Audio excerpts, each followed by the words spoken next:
1,209, 1,300, 1,301.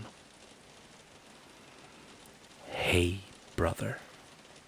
1,302, 1,303, 1,304. You and I both know you don't want to do that. Not really. You think you do, but you don't. 1,305, 1,306, 1,307. You've already committed to those rules in your mind, haven't you? That's why you don't want to. 1,308, 1,309, 1,400. 8, 72, 46, 19, 1,401, 1,402. I took in a deep breath and let out a sigh. What do you want?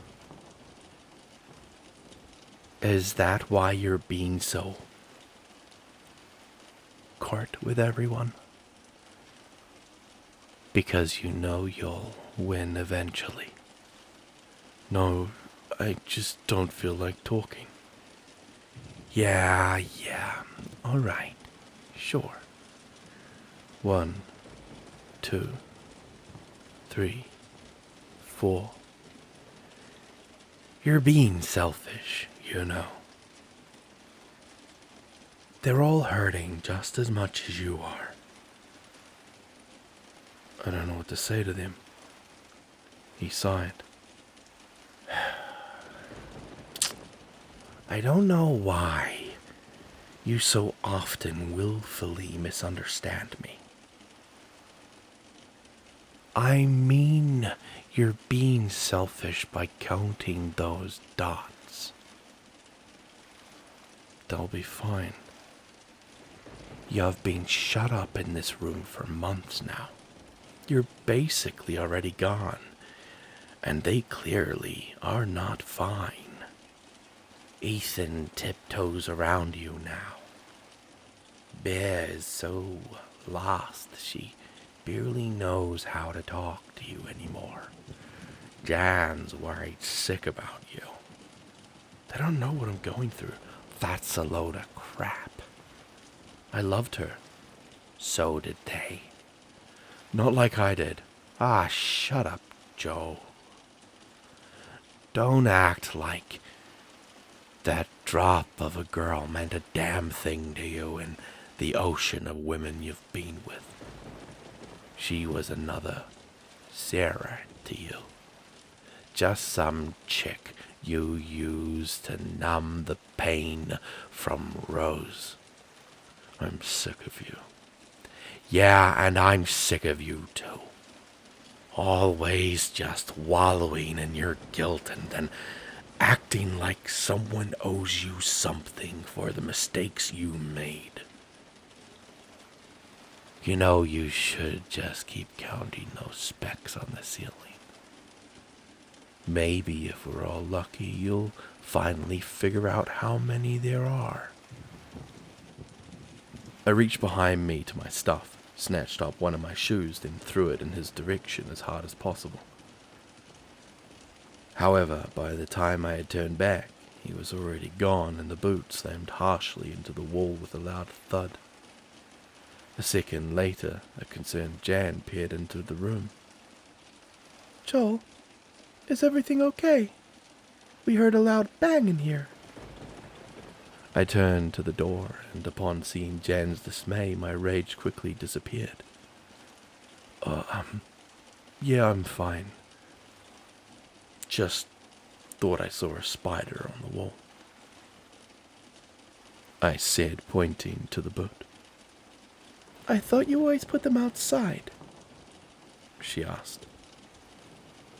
I knew she was clearly asking because my routine had changed, which worried her. Oh yeah, I guess I just figured they'd find a way back in anyway. I lied. Besides, that was Andy who always got me to do that.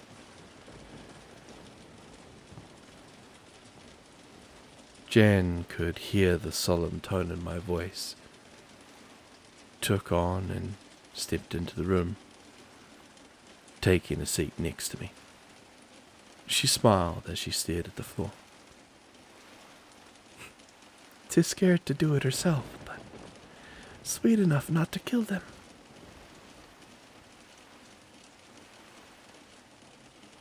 I looked up at the dots on the ceiling, and yet she turned out to be the brave one. 1, 2, 3, 4.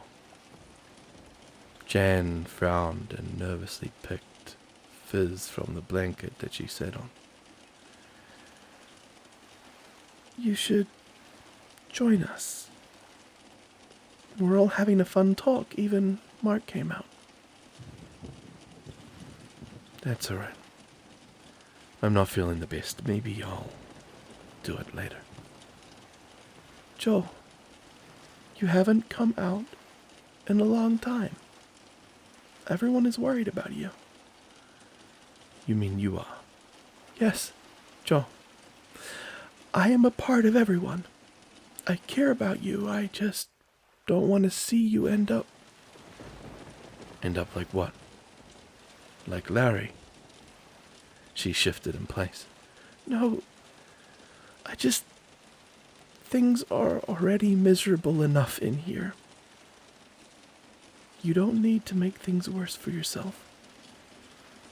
I just need time to think, Jan. Please. The woman looked longingly at the floor. Okay. She stood up, crossed back to leave.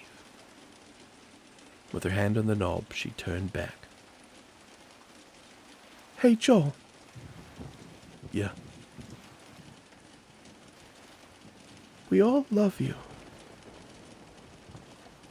I love Jan. I snapped before she could finish. I didn't want her to...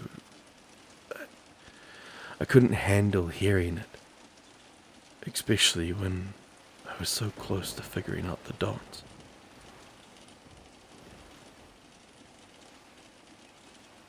The way she winced hurt a lot more than hearing it, however. So did the way she apologized before leaving. He was right. I was selfish. They were all hurting, and I was just deciding to hurt them even more. Before I could think about it any further, I just launched back into counting. When the thoughts tried to catch up to me, I went faster, laser focused. 325, 326, 327, 328. Still, they relentlessly invaded. It hurt. Everything hurt. I was awful, and I knew it. I began to count out loud, and tears blurred the corners of my eyes. I was trapped in my own mind, and trapped in this damn house. There was only one way out, and it was through the dots. Yet as I counted further and further, I couldn't help but feel more and more terrified. The number climbed, and there was no one to stop me. I prayed that Mark would cough from the corner, but he wasn't there. I hoped that maybe he would come back and harass me some more. Mess me up again, scream at me, do anything, but he never did. I couldn't stop on my own, however. That was against the rules. My throat tightened as the end drew near. I could see the last row approaching, and one by one my eyes ticked them off. When I reached the final number, my breath steadied, and all the chaos of my brain fell into a gentle peace. 6,248.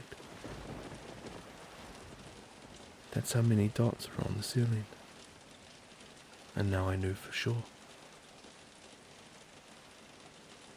I lay there for a while, just looking up at the white panels full of tiny holes. There was no longer any reason to count them. I had nothing left to do. With that, I sat up and looked at the bedroom door. I could hear the conversation from the other side.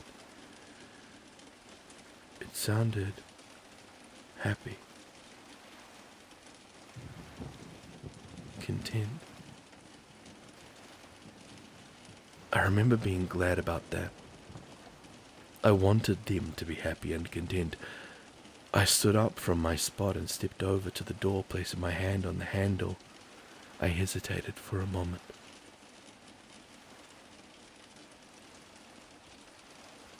"What are you waiting for?" he asked behind me. "Go have fun with them. Live it up tonight. You got your damn number."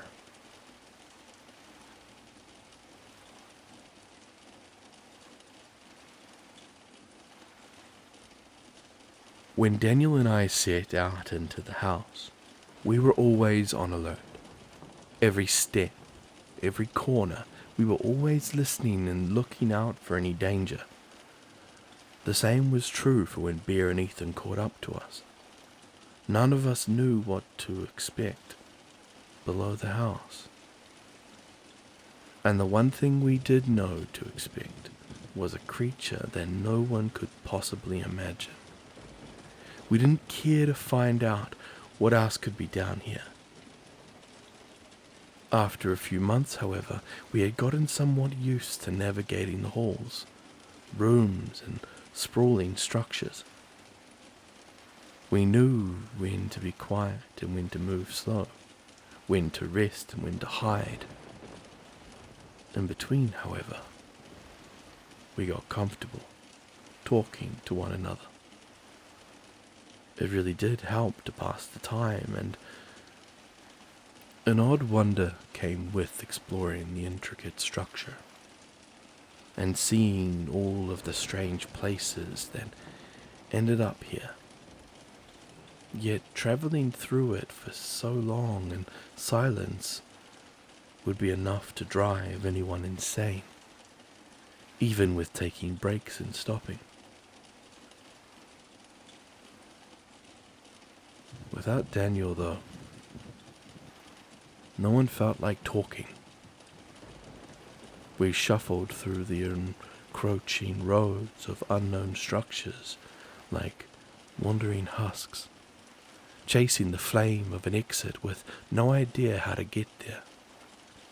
We were alive and still on our journey, yet it felt like we had already lost.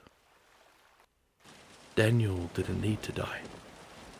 Andy didn't need to die. Mark didn't need to die. Larry didn't need to go insane. From the second we got here, it had just been one hit after the next. If you wanted to be really pessimistic, one could even say that Hillary dying was our defeat. Even if we found the exit, even if we escaped the house and got out of this place, we weren't going to be leaving with everyone who came in. And that in itself was a loss. The game was over before it even started. The ship had already set sail, and the only other option was to try and row across the ocean with whoever else got left behind.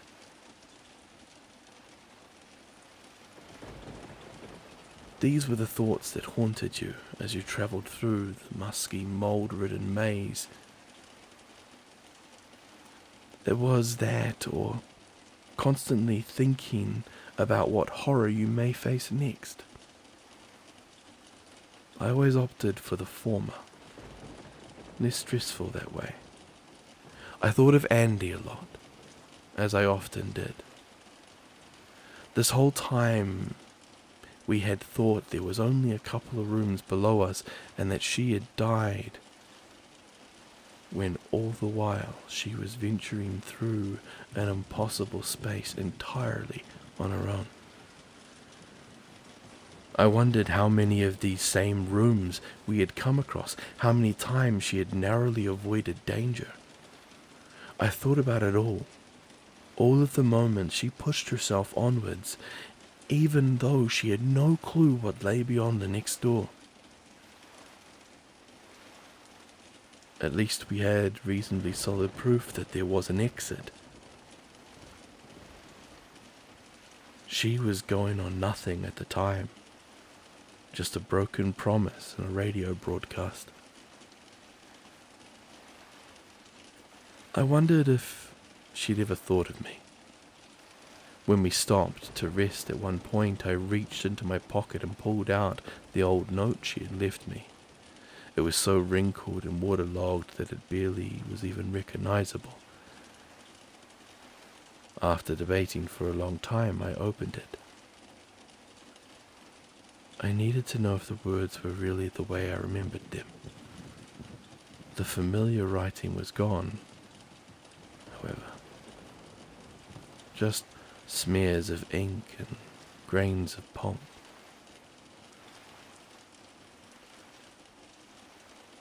While in my head I often thought of my life before, which was something all of us couldn't help but do. It came up frequently in conversations about escape. What's the first thing you're going to do when you make it out? What do you miss most about life before? It's an overused statement, but the old saying, you never know what you've got till it's gone, really is true. I miss so many things from the world that I had never even thought twice about. Of course, there were big things, people, comfort, and not living in constant fear for your life. But then there were small things. Warm showers with fresh water, food that didn't come in a can or vacuum-sealed package, trees, and just being able to go outside to be there.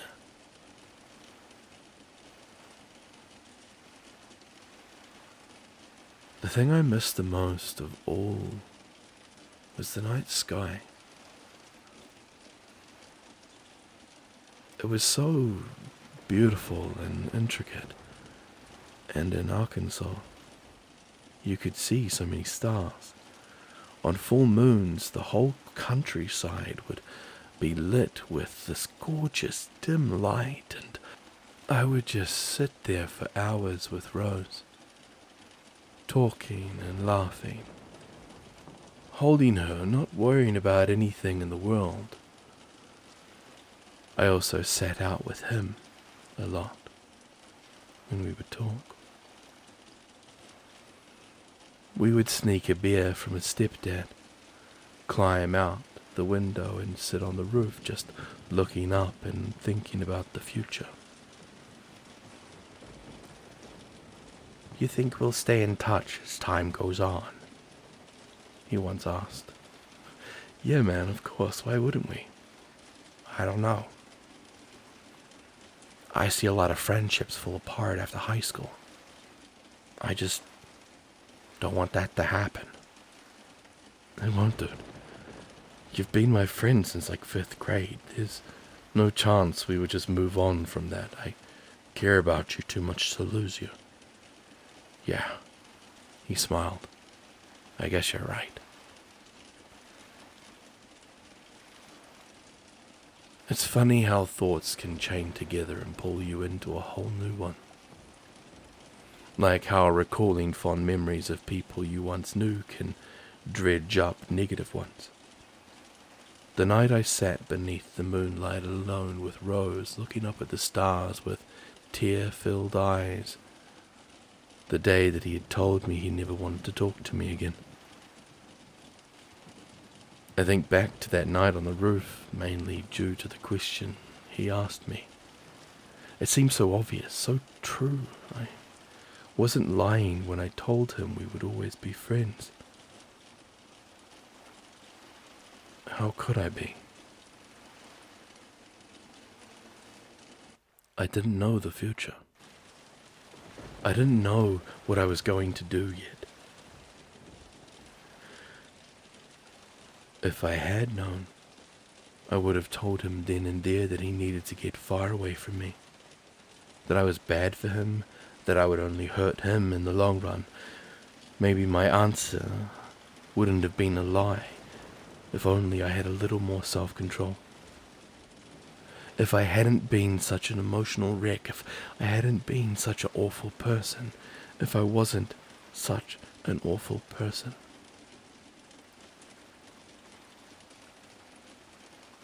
I always wondered if he had heard I had gone missing. If all my friends had. Would he still not want to talk to me once I got out? Was he sad when he was told? Maybe no time at all had even passed in the real world. Maybe when we go back, my life would be just as tangled up as I left it. I wanted to fix it all so bad, but I didn't know how. How do you fix things when the thing you broke doesn't want to be fixed? You hop on a bus and drive far, far away, I told myself. Start over. My watch beeped softly on my arm, alerting us that it was now night above. But we continued onward. We didn't sleep nearly as much as we used to, and we had been moving almost non-stop for a month. As before, the floors seemed to get more and more complex, but now they could hardly even be called floors. They were just entire buildings and strange complexes smashed together at random. There were even still small rooms filling the spaces between, but for the most part, every new place felt like it could be its own contained structure. There were the aforementioned malls, but there were also things like airports and stadiums. Indoor water parks with grimy, chlorine-filled pools, old warehouses littered with unfinished projects, vacant hotels with buzzing lights illuminating their empty hallways. The simple goal we had always strived for, of find the next staircase, became obsolete at this point. There were now staircases everywhere, leading to different floors of their own buildings for new ones. Instead, we changed our aim to always take whatever path led down. However, even this proved a challenge. The layout of the monuments made absolutely no sense. After leading to dead ends or looping in circles, sometimes we would have to go up a flight of steps to find a longer way down. We hardly knew when we had passed one threshold on to the next. Conversation was at a minimum for those weeks of travel, and it wasn't until one day when we had stopped to eat that we had our first conversation in a long time. We all sat in a skyscraper lobby, passing around a can of cherries and sitting in dusty modern-styled furniture. Across the room, at the main desk, a single lamp cast a humble light into the sprawling room and up into the numerous balconies above. As we each took our turn popping the sickly sweet, long expired fruit into our mouths, I noticed Bear and Ethan just staring vacantly at the ground. I could tell we were all tired and worn from our time down here. We were homesick for even just the house above. What I wouldn't give to see Ben tinkering with some junk in the corner, or Grace and Claire playing euchre in the dining room. Heck, I even missed Frank's quiet and somber presence. I missed Jan a lot too. Her warm and kind expression that made you know she cared about you, that she loved you. I hated that I had never let her tell me that. I hoped that someday I would get the chance to tell her back.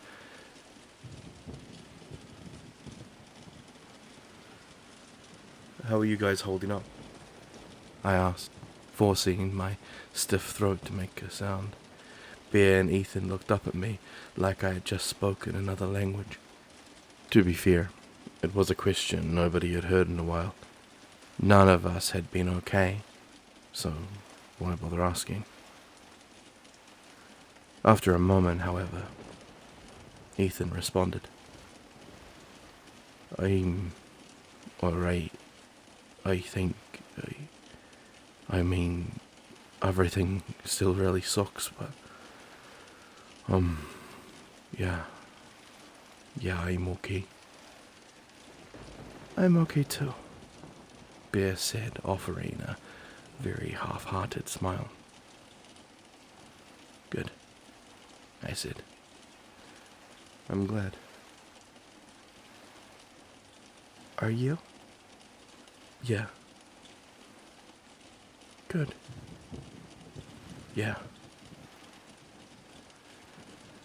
Things fell silent again. But it felt odd now, like a seal had been broken. Ethan seemed to notice. Nice going, Joel. You weren't supposed to talk. Now that we remember we can, all of our silence is just awkward. Bear and I gently laughed while I pulled out a third notebook from my backpack and flipped it open. The maps were now beyond translation to anyone that wasn't me. Pages covered in intricate lines that came with notes and symbols, with the structures getting more and more complicated. It only made it harder to keep up. I had tried explaining how to read it to everyone, and for the most part they seemed to be able to glean some things. However, I think a lot of it was almost lost to them. As I jotted down the current path we had just taken, Bear stood and peered over my shoulder. My goodness, Joel, are you even making a map still? It looks like trigonometry homework. Hey, back off. This is hard stuff to do, you know. Be glad that you're not the one stuck doing it. I think we're all glad, Ethan snickered. Bear sucks at drawing. Bear finished drinking the juice from the can before hucking at him. Ethan laughed and then stood, making his way to the bathroom across the lobby. Signal if anything's wrong. I gotta go to the bathroom. Thank goodness we got trapped in a place that has plumbing, right? Bear sat down on the seat next to me and then watched me jot a few more notes down before placing the mat back into my bag. I leaned back against the couch and she breathed a deep sigh before resting her head against me. How much further do you think we have? It's hard to say, I told her. We've been going for about 6 months now. Andy was down here for a year, but she also made the trip back up.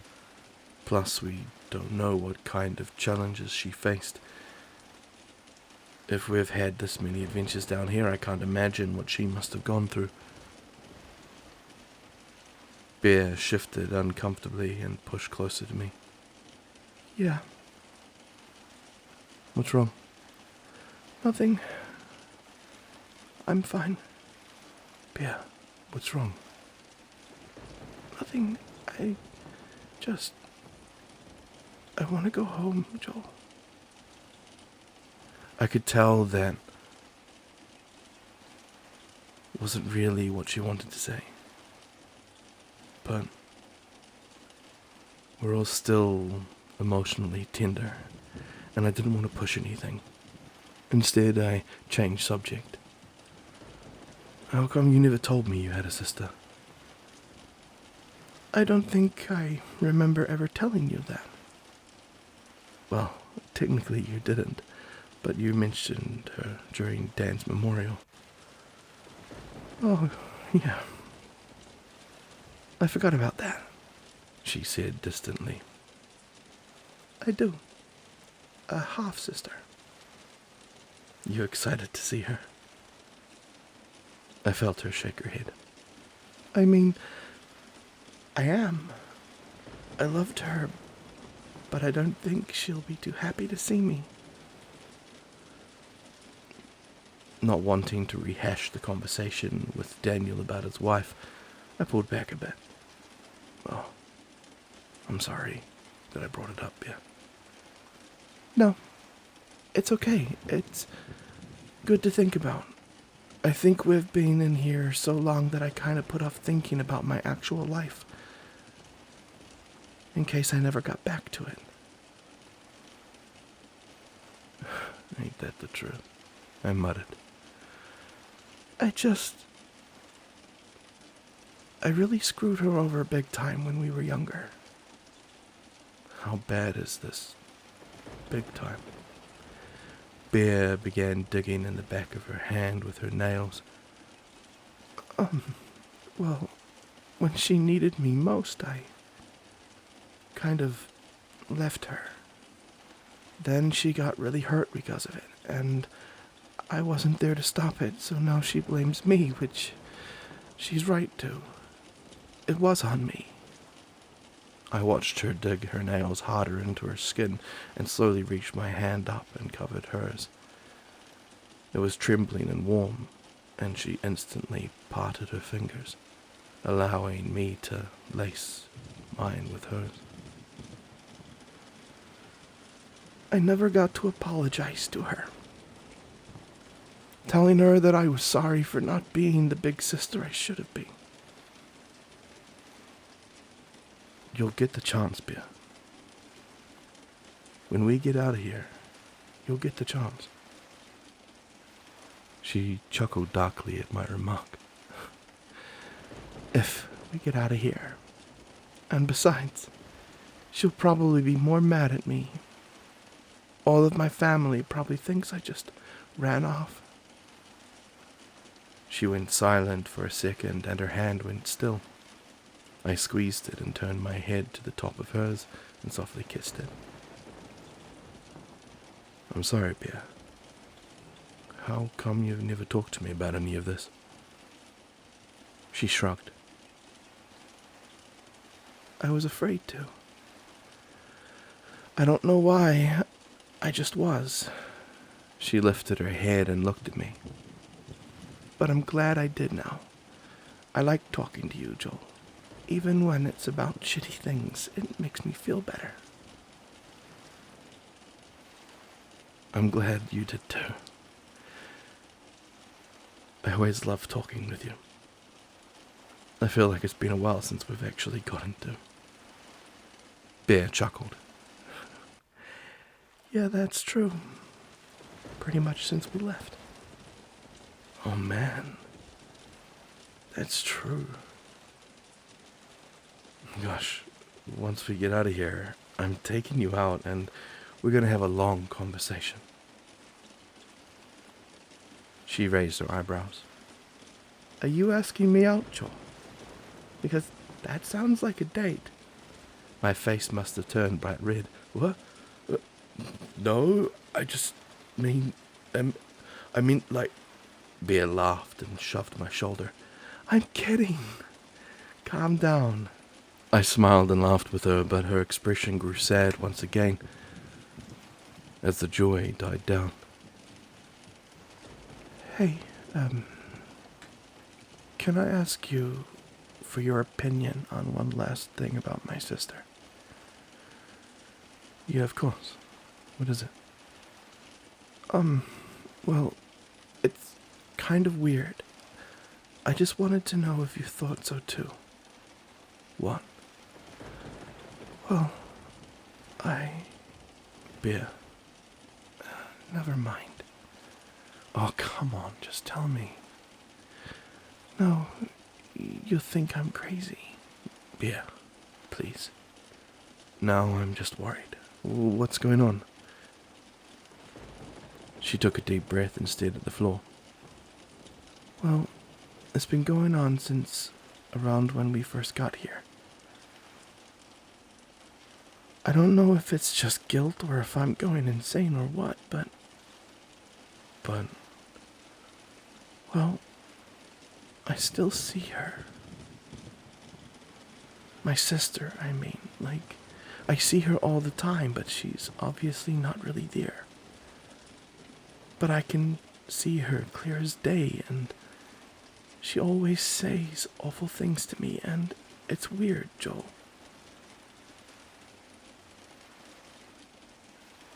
Joel? Joel, are you okay? My face had gone from bright red to ghost white in seconds. I stared at Bear with an expression of pure shock as my body began to feel incredibly light. The cherries in my stomach wanted to come back up, but I held them down with a deep swallow. I suddenly felt unsafe, as if there were eyes somewhere in the darkness watching us. You think I'm crazy, don't you? I promise I'm not, No, Bear, I said quietly. I don't think you're crazy. Are you sure? You look really freaked out. Suddenly, behind her, I caught movement from the corner of my eye, from a balcony up above where we stood. He looked down on us from the shadow, resting his hands on the railing and smiling with an unnerving calmness. Bear noticed that I was looking behind her and turned to see why, but as she did, he turned around and walked off into the hallway. Joel, what's going on? Wait here, I commanded before brushing past her in a sprint towards the stairs. Huh? Joel, wait! Bear called out. It was too late. I had already thrown open the door and was halfway up the steps. It was stupid, I knew it was. It was incredibly dangerous to pursue something that I knew was a threat, but I had to know. I needed to find out what the thing that had been haunting me for the last 4 years was, because it clearly wasn't in my head anymore. So why was it pretending to be?